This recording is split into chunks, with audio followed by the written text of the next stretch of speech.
Hello ladies and gentlemen, and welcome back to Orcside Magic. Jordan here for the channel, and yes, Aether Revolt Spoilers have been fully spoiled now. We are very spoiled. It is great. I love it. This set is chaotic and I think it's brilliant.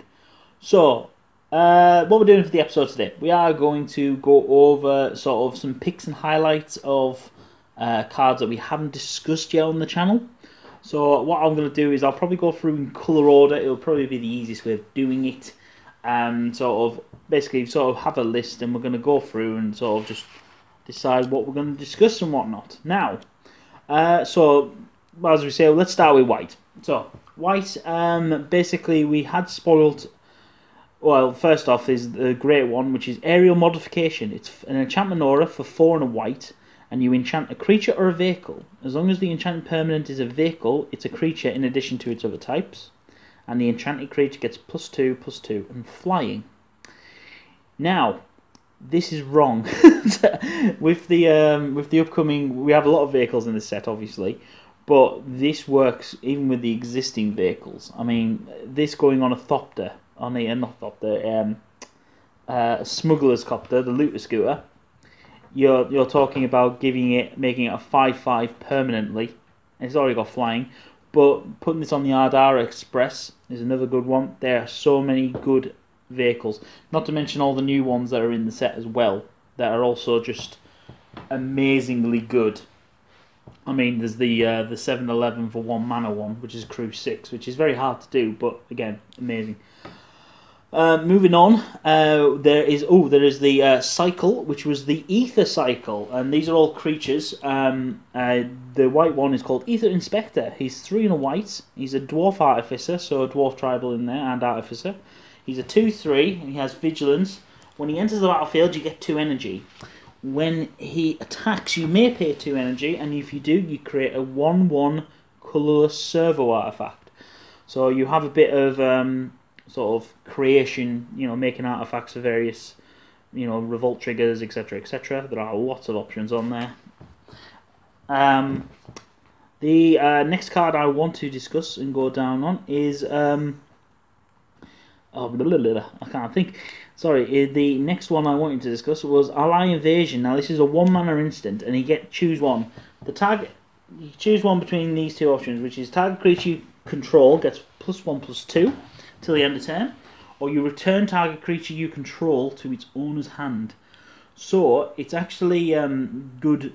It's a good revolt trigger with the second clause, but not only that, it's good for getting around some forms of removal. Because obviously, for example, Harness Lightning, if they've only got 3 energy and they're going to hit you for 2 of that energy, you can basically make them lose all the energy, etc. Or basically, you can just return target creature and make the spell fizzle anyway, which is also good.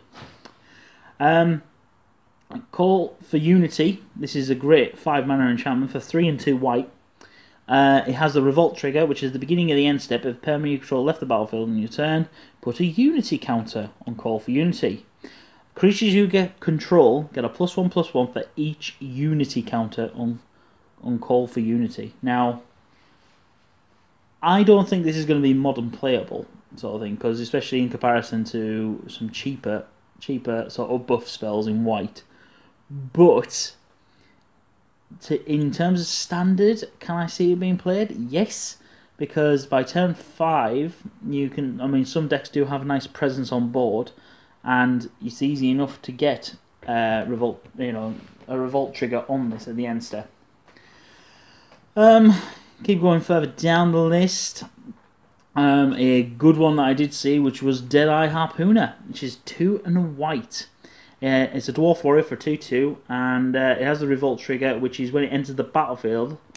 If a permanent has been left the battlefield, you get to destroy tap target creature and opponent controls. So obviously this isn't going to do anything against vehicles, because obviously it's on your turn, but there are obviously some very good things, sort of the bigger things that are crewing things, or a big target creature, or something that's synergizing and causing lots of problems. It works very well, I think. We then have Decommission, which is a 2 and a white. It's an instant and you destroy target artifact or enchantment. And Revolt is if a permanent, obviously, if it has a Revolt on it, and you gain 3 life as well. So, in response to a block or a sack or something like that, you can do some really good stuff with this. Next one is Exquisite Archangel. Now, she's 7 mana, which is 5 and 2 white. She's a 5/5 with flying. But if you would lose the game, instead you exile the Archangel and your life total becomes equal to your starting life total. If you can somehow keep this thing alive, because let's be honest, this is a 5/5, it's going to start getting picked off. It has to be removed, because basically your opponent has to deal with this before trying to kill you.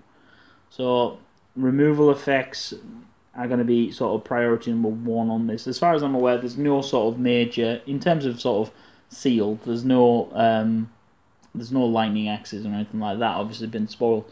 But you do have things like Prey Upon, and there are things that do force target creature to attack, etc.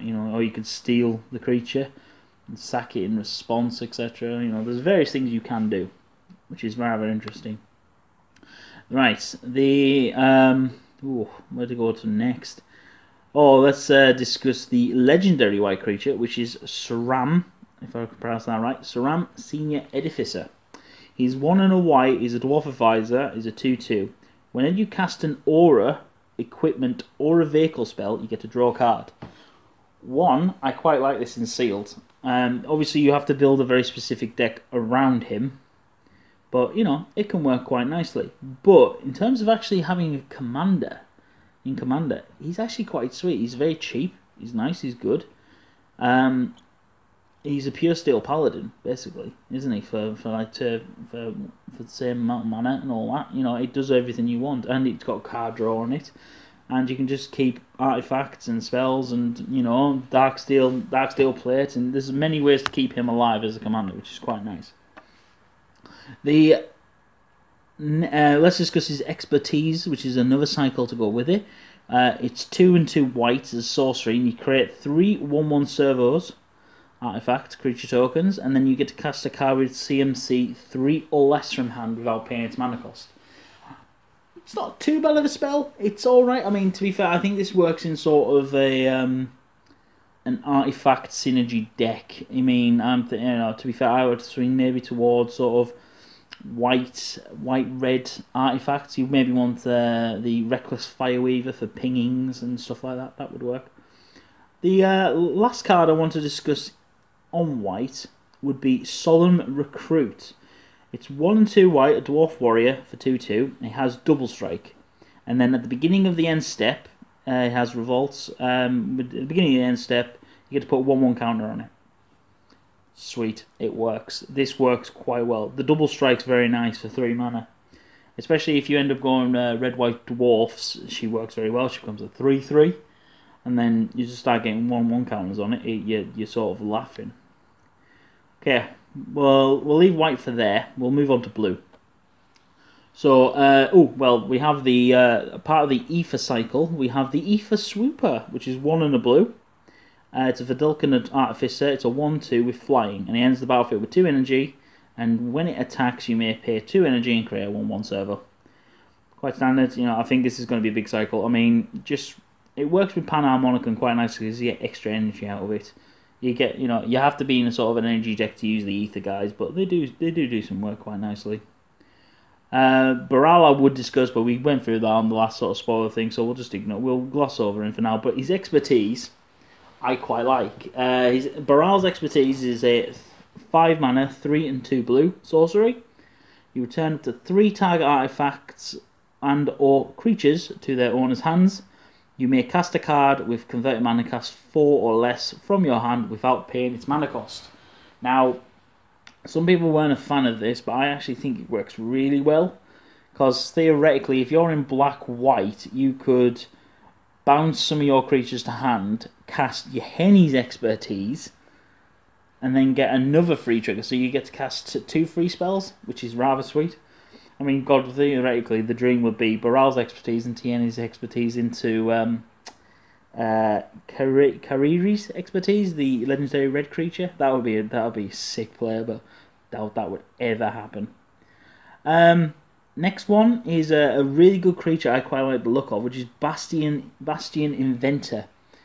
It is 5 and a blue, 4 for a 4/4, but it has hexproof and it has improvise. Now, improvise is the new mechanic where you can your artifacts can help cast the spell. Each artifact you tap after you're done activating mana abilities pay for 1 colourless mana. Now, from watching loading ready runs pre-release for Aether Revolt, obviously I've discovered the fact that you get to basically the artifacts are that have summoning sickness, etc. So if it's a creature artifact that you want to help improvise, you can tap it. So artifacts that come in on that turn can help tap for this spell, which is rather sweet. So theoretically, you could have him out turn 3, turn 4. So he's a 4/4 for 4 at that point. It's quite nice. I quite like it. The next spell I want to discuss is an enchantment, which is 3 and a blue. It's called Efficient Construction. So whenever you cast an artifact spell, you get to create a 1/1 Thopter, which is sweet. Let's be honest. I mean that will sort of speed things up quite nicely in a sort of an aerial combat. But again, it requires you to go quite deep on having artifacts.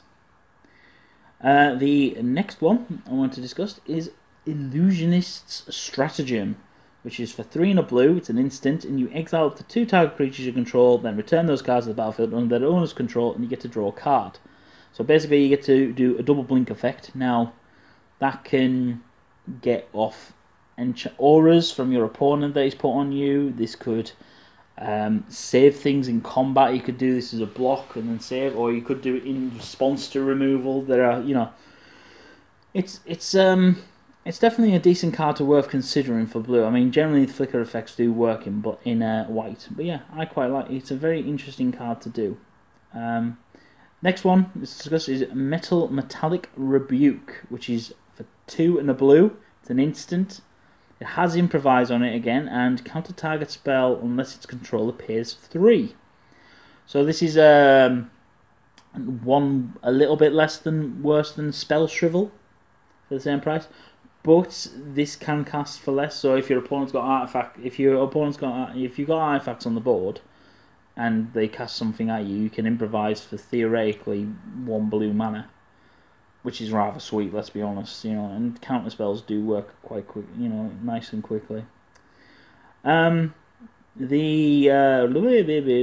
next one I want to discuss was the Shielded Aether Thief, which is for 1 and a blue. It's a 0/4. It's a Videlcan Rogue, and it has Flash, which means it can be cast at any time. Whenever it blocks, you get up 1 energy, and you can tap it and pay 3 energy to draw a card. Now, in a mono blue energy deck, this thing works nicely. In fact, Luke will probably end up sticking a couple of these in the list, because these are decent blockers. They're quite fat. They get over Harness Lightning, etc., etc. There are many things that work quite nicely with it, and you get an energy out of it. I mean, you're not dumping it in and getting energy. You've got to sort of work for it, but it's quite good that you can do stuff with it. The next one I want to discuss is Skyship Plunderer, which is for 1 and a blue. It's a 2/1 a human pirate with flying. When it deals combat damage to a player, for each kind of counter on target permanent or player, give that permanent or player another counter of that kind. So basically, this is the new school version of Proliferate. Is the best way to sort of describe it. I mean, basically, yeah, if you want extra energy counters, fantastic. If you want to put more 1/1 counters on all your creatures, yep, again, solid card. The last card I'm going to discuss for blue will be the Shipwreck Moray. It's 3 and a blue. It's a fish. It's 0/5. When it enters the battlefield, you get 4 energy, which is again great in a mono blue energy deck. And you can pay 1, and the Moray gets +2, -2 until the end of turn. So personally, if I was going to be using this in a sort of energy deck, I will be using it as just for enter the battlefield trigger, get me energy. Ideally, you'd want to Panharmonicum down on this, and that way you would enter the battlefield and get 8 energy, which is just insane. sort of turn 5. Things you could probably do with it would be amazing. But yeah, for a 0/5 as well, it blocks a lot all day, which is quite nice. So that's blue over. Let's go to the black now. So we'll start off again with the Aether Cycle card, which is for this one is Aether Poisoner, which is 1 and a black, and it's a 1/1 with Death Touch. So it's Human Artificer as well, and get it for human strategy. It has Death Touch. When it enters the battlefield, you get 2 energy, and when it attacks, you may pay 2, and you get a servo. This is a very good of the Aether Cycle. I think this is one that's so far the best one. I mean, it's a 2-mana Death Toucher for one, with 1/1. Yes, it does die to pinging removal, but because it's an Artificer, it means that turn 1 you could play the Artificer's Goggles. Turn 2, play this, and so now it's a 2/3 with Death Touch. Very hard to deal with, sort of thing, without using Harness Lightning to get round it. But definitely something that's worth playing. I think it's really interesting. Next card I want to discuss is Cruel Finality, which is 2 and a black. It's an instant. Target creature gets -2/-2 until the end of turn, and you get to scry 1. So this is sort of pseudo removal. I mean, it's okay for a combat trick. It's not bad, especially if they're swinging in sort of. So this is what, turn 3. So you swing in, they go to block, and then you sort of make the creature worse. You get a scry out of it. Creature will die. If you have enough mana open, you could do a revolt trigger with it. Wouldn't be too bad. Definitely an interesting card to play with. Then we have Daring Demolition, which is a sorcery, speed, 4 mana, which is 2 and 2 black, and you get to destroy target creature or vehicle. That can definitely come in handy for removing some of the big, awful vehicles that have been sort of spoilt this sort of set. Next one I want to discuss is Foundry Hornet, which is for 3 and a black. It's an insect. It's 2/3. It has flying, and when it enters the battlefield, if you control a creature with a 1/1 counter on it, creatures your opponents control get -1/-1 until the end of turn. This can be sort of a bit of a decent late game possible board wipe if they're using Thopters, lots of Thopters and servos. But not only that, it's sort of pseudo sort of pump sort of thing. It can help sort of break up a bit of a stale board. If you're on a board stall for the late game and you just need something to affect your opponent's creatures, just so you can then swing and knock even a few of them off, would be good. The next card I want to discuss is the Herald of Anguish, which is a 7 drop. It's 5 and 2 black. It is a demon, and it's a 5/5. It has Improvise on it, which means you can get out a bit sooner than turn 7. It has Flying, and at the beginning of your end step, each opponent discards a card. So great for two-headed giant. For 1 and a black, you sacrifice an artifact. Target creature gets -2/-2 until the end of turn. Very good in the creature-based strategy. This I can see easily popping up in some commander decks, especially in any heavy artifact commander decks. But in terms of actual playability, I think it's a bit expensive being at 7 mana. You would have to have a lot of artifacts to help get this thing out sooner than turn 7. I think this would be better if you could cast it turn 5. Turn 4 would be great, but I think you'd have to have sort of a black-white synergy, so you're creating lots of servos for like your first few turns and then using them to get this thing out on the board quick, which would be good. Next one, we're going to discuss Ironclad Revolutionary. So it's 6 drop, which is for 4 and 2 black. It's a 4/4. It's an Aetherborn Artificer, and when it enters the battlefield, you may sacrifice an artifact. If you do, put 2 1/1 counters on Ironclad Revolutionary, and each opponent loses 2 life. My first thought was this was with the trigger with Panharmonicon, because obviously at the end of the battlefield you get 2 triggers on the stack. You can then sack 2 artifacts, whether they're 2 little servos or Pyrismatic Shard, or various other things like that. You can then sort of ping it. The only problem is it's 6 drop. It's a bit of a late game, but then again, if your opponents are losing life, suddenly they lose 2 life, that can sort of mean the difference late game. I mean, the amount of times in Eldritch Moon when I was casting the Abundant Maw to win the game because of the 3 life swing, which is great. We then go on to one of the more interesting cards I quite like, which is Midnight Entourage, which is a 2 and 2 black. It's an Aetherborn rogue. It's for 3/3, and other Aetherborn you control get +1/+1. So the Lords are back, which is very interesting.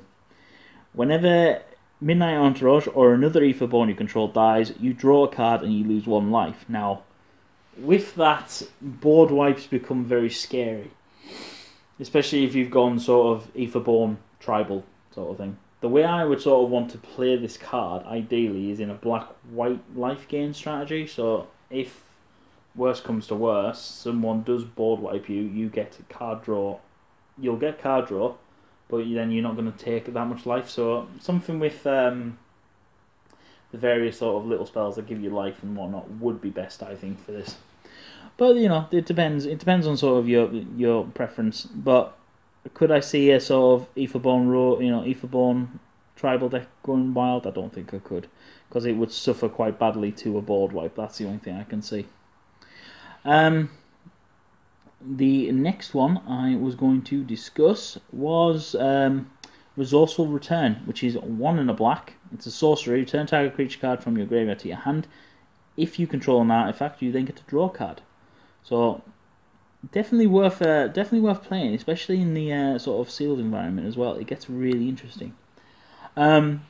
This next card was spoiled by MTV Goldfish, and I saw it and I immediately sort of started brewing, but it was just quite sweet. Which is Secret Salvage for 3 and 2 black. It's a sorcery. You exile target non-land card from your graveyard. You then search your library for any number of cards with the same name as that card. Reveal them, put them into your hand, and then shuffle your library.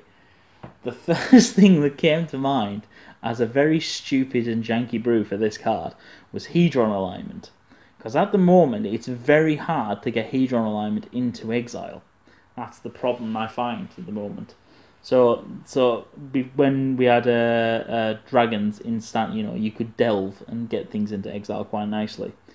Whereas if you did black red discard and use this thing to find your other Hedrons, you're laughing. It's very easy then. So that'll be interesting. I doubt it'll get used though, but it's definitely interesting.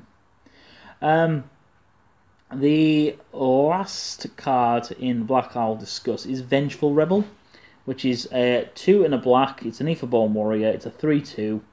When it enters it has Revolt on it. So when it enters the battlefield, if Revolt's been triggered, target creature an opponent controls gets -3/-3 until the end of turn. So it can be pseudo removal, especially if you do this post combat where something's already got a bit of damage on it. It could get definitely rather interesting on that, which is sweet. So after that, we're going to move to one of my favourite colours of the colour pie, which is red. So, well, I've mentioned the other ethers, so we might as well carry on with there. So the ether cycle for red is Ether Chaser, which is for 1 and red. Human Artificer is a 2/1 with first strike. When he has a battlefield, you get 2, and when he attacks, you can pay 2, and you create a servo. I can't speak now. So this is actually something I'm brewing with at the moment, which is mono red artifacts. So I have various things in there for burn and stuff like that. But I have also the Reckless Fireweaver, which will ping when artifacts into the battlefield. So this thing actually quite nicely fits into that deck. Because, if I do get any energy off some of the other things in the deck, you can sort of do stuff like that. Destructive Tampering is a sorcery spell for 2 and a red. And it's a modal spell, so you get to choose one of the following, which is 1, destroy target artifact. So great for removal of Aetherworks Marvel. Or you can, creatures without flying can't block this turn, which is good for a giant board swing, depending on how many flyers the opponent has, but definitely sort of worth it. The next one is Embral Gear Smasher, which is for 2 and a red, human warrior for 2/3. And you can tap him and sack an artifact, and it'll deal 2 damage to each opponent. So, this is good in 2-headed giant. It's decent-ish in Commander, if you can get sort of some form of artifact recursion. But I personally like it for sort of my, as I say, for my mono red artifact destruction deck. It's sort of going to go in there. It's rather sweet. Right, the next, where is it? I can't find it now. The next card I wanted to discuss was Gremlin Infestation, which is a 3 in a red. It's an enchant aura, and you enchant an artifact. At the beginning of the end step, Gremlin Infestation will deal 2 damage to enchanted artifact's controller. Whenever enchanted artifact is put into a graveyard, put a 2/2. Sorry, when the enchanted artifact is put into a graveyard, create a 2/2 red gremlin. So one thing I quite like about this is actually sticking this onto opponents' Aetherworth Marvels, because one, a lot of the time they only run a couple of copies, so it's very hard for them to find the second one, or their third one. But not only that, if you stick this obviously on it and they do remove it, you're going to get a gremlin out of it. So you're getting a body on the floor, which is rather sweet and useful. The next one I was going to discuss was Invigorated Rampage, which is for 1 and a red. It's a mortal spell again. You choose one, which is 1 target creature gets +4/+4 and trample until the end of turn. Or you choose 2 target creatures and they both get +2/+4 and gain trample until the end of turn. This is good for sort of a big board swing through, or for the final sort of kill or a bit of pump. You know, it's a bit better than Build to Smash, because Build to Smash is sort of pseudo. You have to be attacking and you have to be what is it? You have to be attacking, but not only that, it only gets trample if it's an artifact creature. You know, so this is sort of a little bit better of a spell. If you're being very aggressive, it's sort of definitely worth it. Next card I'm going to discuss is the Karizev Skyship Raider. She's the legendary human pirate creature. She's 1 and a red. She's a 1/3. She has first strike and menace. And whenever she attacks, she creates a legendary 2/1 red monkey creature named Ragavan that's tapped and attacking. Exile a token at the end of combat. So when she's swinging, she is swinging for 3 damage. Not too bad. I don't mind her actually. It's a bit of a, definitely works in sort of a red aggro strategy, and she's a human as well, so she can be buffed with some of the Thalia's lieutenants and stuff like that as well. I think if you can keep her around and keep her buffed, it'll definitely work. The her expertise is 1 and 2 red, and it's a sorcery as well. You gain control of target creature or vehicle until the end of turn. Untap it, it gains haste until the end of turn. You may cast a card with converted mana cost 2 or less from hand without paying its mana cost. It's not too bad, definitely works. I find it a bit very interesting sort of to play with. You want something obviously ideally that that's possibly been crewed. I mean, I don't know why they would crew it in your first main phase, but if they've ended up putting anything on it that makes it a creature, in regards, you know, it's definitely interesting, because obviously, especially if they've somehow made the 7/11 artifact horrible, and it is a creature, then you can nick that, which is quite sweet. The next red card I want to discuss is Lightning Runner. This is a really very interesting dynamic and creature. He's a 3 and 2 red. He's a human warrior for 2/2. It has double strike and haste. Whenever it attacks, you get 2 energy, and if you pay 8 energy, you untap all creatures you control, and after this phase, there is an additional combat phase. If you red, green, or I think this probably fits in quite nicely with the Teamer energy. Although you would probably have to build it as a more aggressive version than it currently is, but definitely works rather well. I mean, it's all about sort of saving up that 8 energy, having you want 6 on the board, you swing, he gets another 2, then you can pay 8 immediately. He is the sort of a finisher move, I would say, sort of thing. You know, you're swinging in for damage more than anything. The next card I'm going to discuss is Ravenous Intruder, which is for 1 and a red. He's a gremlin. He's a 1/2, and you sacrifice an artifact and you give it +2/+2 until the end of the turn. So effectively, this is Aetog. In fact, I think this is actually the same. I think Aetok has the same power and stats and everything else. But yeah, one thing I've been thinking of, obviously, if it goes unblocked, you can sort of sack to pump it up and make it even worse. But someone did mention how this works right now with Barrage Tyrant. Make this thing uber big, then fling it. Definitely sort of worth it on that strategy. I think that's a very all-in-one strategy. That's definitely that one. Next card I want to discuss is Scrapper Champion, which is for 3 in a red. He's a human artificer. He's a 2/2. He has double strike. When he has the battlefield, you get 2 energy, and when he attacks, you may pay 2. If you do, put a 1/1 counter on it. It's like the Thriving Cycle, and I love it. Definitely works. The the last red card I want to discuss is one of my favourite ones I've sort of seen sport, which was Siege Modification. It's an enchantment aura for 1 and 2 red. When you can enchant a creature or a vehicle, and as long as the enchanted permanent is a vehicle, it's a creature in addition to its other types.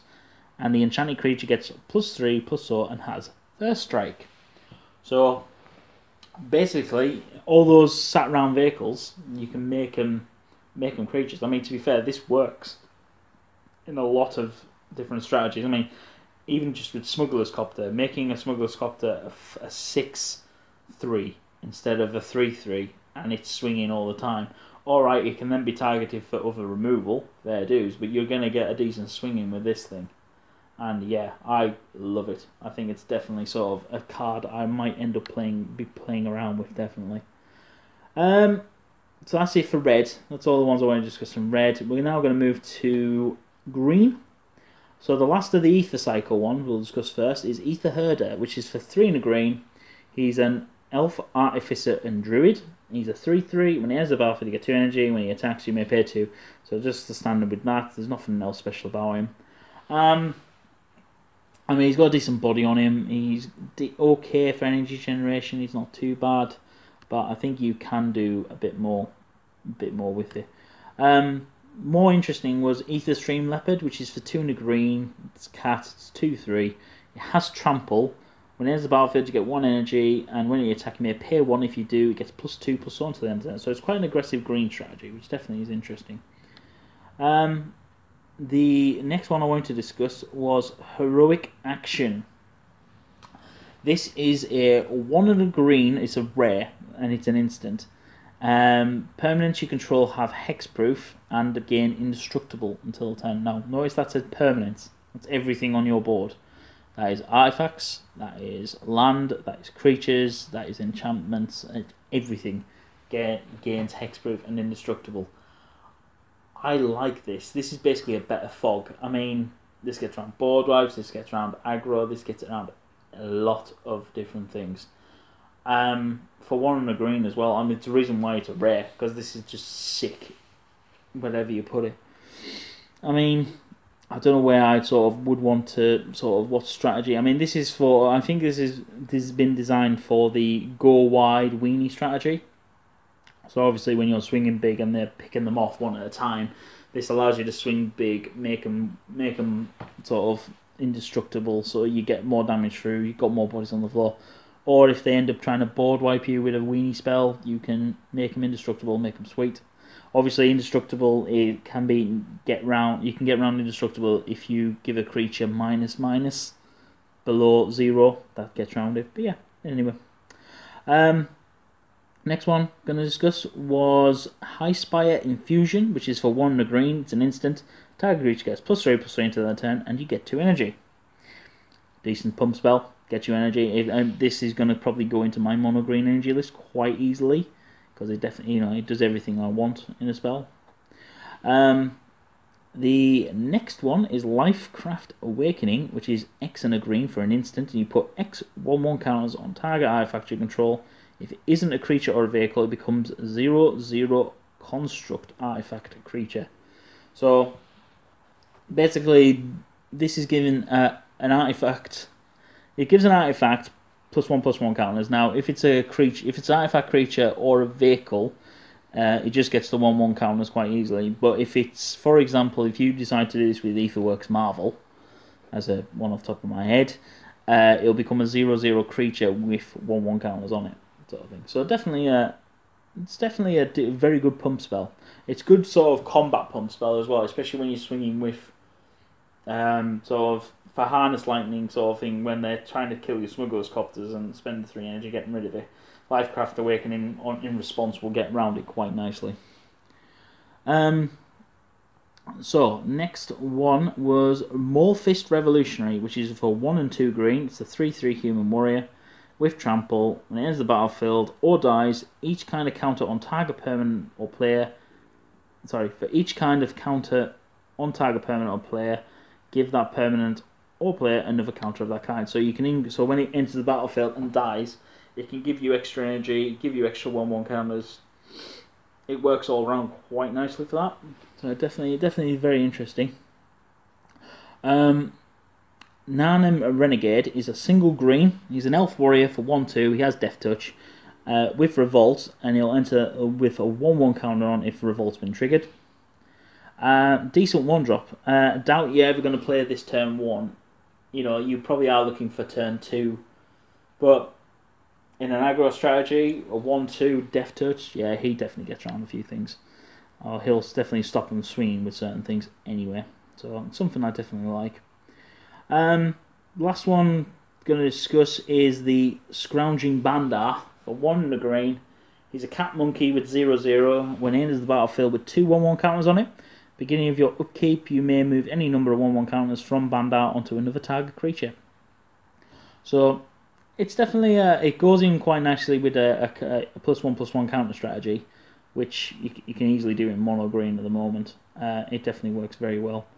In fact, Steve he currently runs a +1/+1 deck, and with the Armorcraft Judge coming in on the board, and sometimes he's drawing 3 or 4 cards. It's just sick.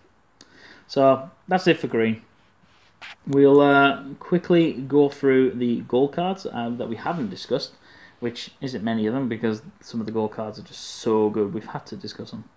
The first one I'm going to discuss is Magathopterist, which is for 3, a blue and a red. His human artificer is a 2/2. He has Improvise, and when he enters the battlefield, he creates 2 1/1 colorless artifact thopters. Yep, definitely worth it. Works very well. We enjoy it, and I'll say, you know, this fits quite nicely into my. It's quite tempted to put it into my Emerge deck because he's a 5 mana, and he enters with other blockers and stuff like that. Winding Constrictor is for 1 black, 1 green. He's a snake and a 2/3. If 1 or more counters will be placed on an artifact or a creature you control, that many of those counters are placed on the permanent instead. Sorry, that many are placed on the permanent +1.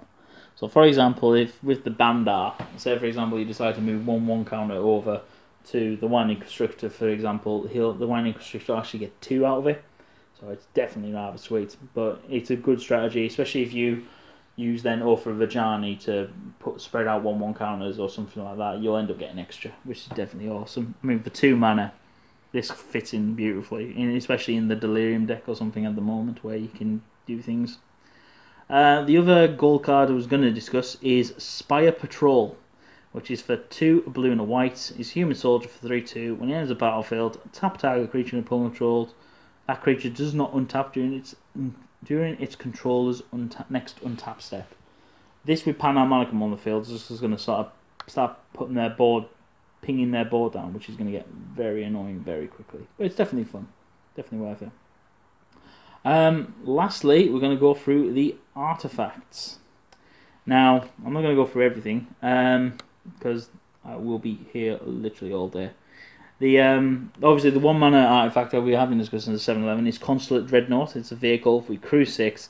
It's 7/11 for 1 mana. It's good. The crew 6 is the problem on it.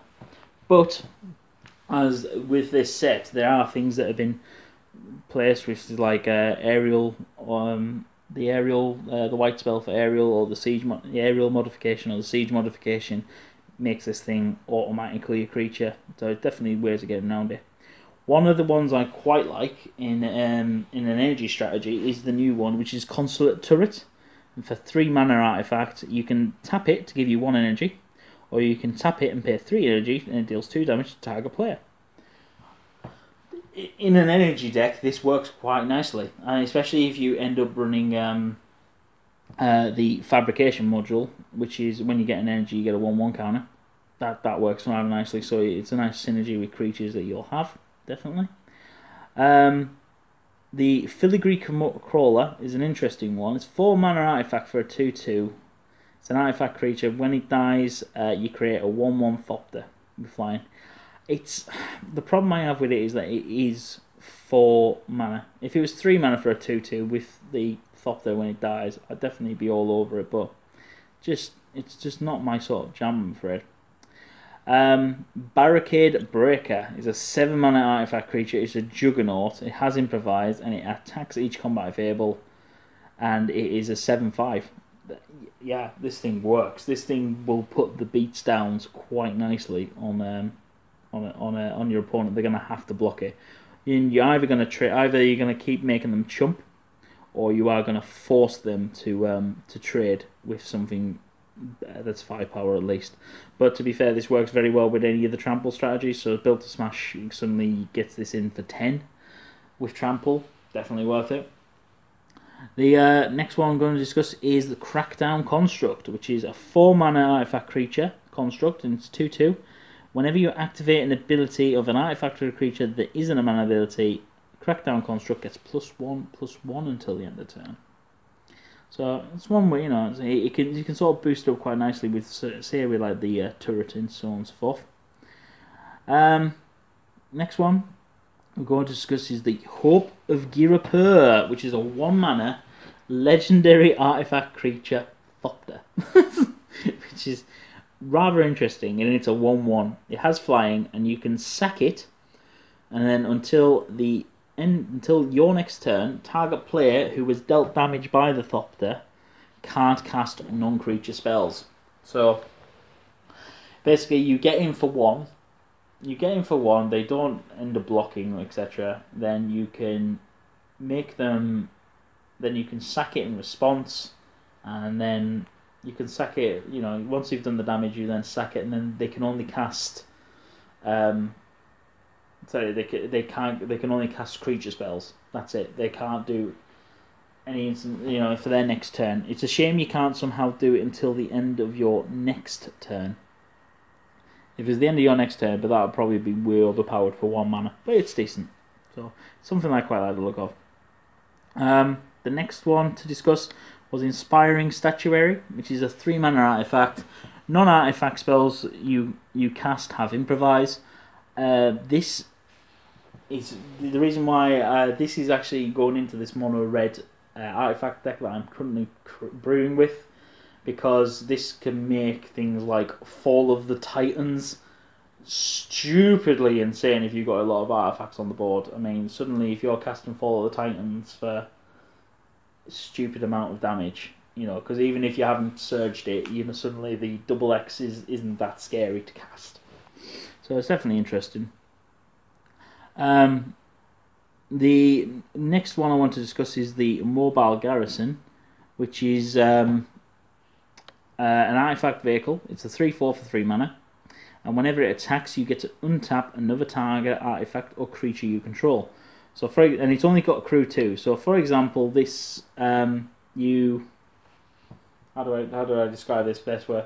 So you've tapped a creature to crew it, you swing with it, you can then, trigger goes on stack, and you get to untap the creature you just tapped with. So for example, if you've tapped something with Death Touch or something that's a decent blocker, then you can untap it again, so then you got your blocker back on board. So it's definitely something to worth consider, definitely. The next card to discuss is the Life Crafter's Bestiary. It's a 3 mana artifact, and at the beginning of your upkeep you get to scry 1. Decent. And then whenever you cast a creature spell, you may pay 1 green. If you do, you get to draw a card. This is rare. Now, I quite like this. I know some people are calling this the Pokedex already. It's definitely sort of... It fits into Commander beautifully for any green deck, because it's just sweet. But I quite like it in sort of I don't know if it's going to work quite right for Standard, but it does work well in the Colossus deck, because suddenly in the Colossus deck you can use green. You're getting scry, so you can do things with that. Or you're not only that, it's also reducing the cost of the Colossus down to 8 just with this one alone. So I definitely quite like this. Definitely very good. The next one to discuss, I want to quickly discuss, was the... Oh, where has it gone? The Iron Tread Crusher, that's it. It's a 4-mana vehicle. It's a 6/6 vehicle with crew 3. That's just generic, but it's a decent fatty that's going to start swinging through quite nicely.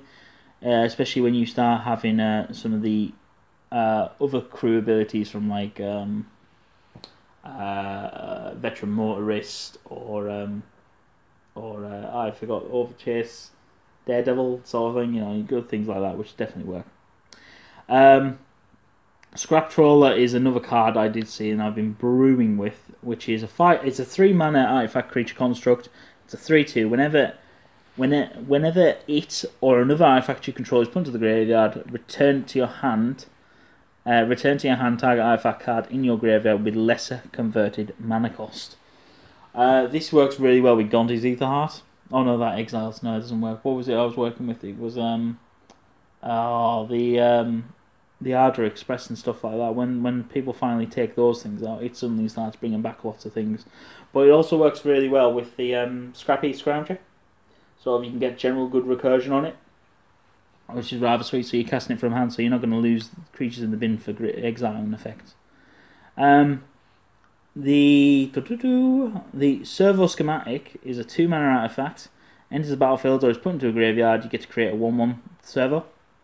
So it's decent. Sort of, it's 2 mana. Gives you a 1/1 when it dies. Gives you a 1/1. Sort of, it's a decent little sort of blocker. It also, as again, it's an artifact for the Colossus deck. Sort of gets it round quite nicely. This is an unusual artifact, the next one, the one I'm not a huge fan of, which is Universal Solvent, which is a 1-mana artifact, and then you can pay 7 and tap it, and you destroy target permanent. So you can get rid of Planeswalkers, you can get rid of enchantments, you can get rid of anything with it, but it's 7 mana, and it's very sort of hard to sort of think of how to get it. I mean, late game it's great, but early game you don't want this in your open hand. You want this sort of late game later on. The last one I'm going to discuss is the Untethered Express, or the Dino Drain, as Wizards called it, and it's sort of sticking. It's a 4-mana vehicle for 4/4. It has trample. Whenever it attacks, you get to put a 1/1 counter on it, and its crew is 1. It's only uncommon. It's sick. It's broken, and it's amazing. I mean, the Renegade Freighter was good. It really was. The Renegade Freighter was fantastic. This thing just is insanely much better. It's definitely something I would prefer playing with, and sort of it does a lot more damage, which is definitely sweet. So, and the last card to discuss really is probably the land, which is only using 1 in the second set, which is the Spire of Industry. You tap it to add colourless mana to your mana pool, or you can tap it and pay 1 life and add 1 mana of any colour to your mana pool. But you can only activate that if you control an artifact. So it's decent as in that it doesn't enter tapped ability and all that. So it's definitely interesting. But all in all, definitely a great set. Looking forward to it. I cannot wait. I'm hoping that the pre-release is going to go well. I'm going to hopefully get some video of that for you. We're going to end the video there. That's about it, really. I think I've rambled on for long enough now. But all I want to say to you guys is thank you for listening. Remember to like and subscribe to the channel. We are only 9 subscribers off doing the next giveaway. So please, any of the loyal subscribers, get out there, tell your friends, get them to subscribe to the channel. And then once we've got another 9, I'm going to do the next giveaway. So anyway, guys, thank you for tuning in. This has been Jordan. Catch you later. Bye-bye.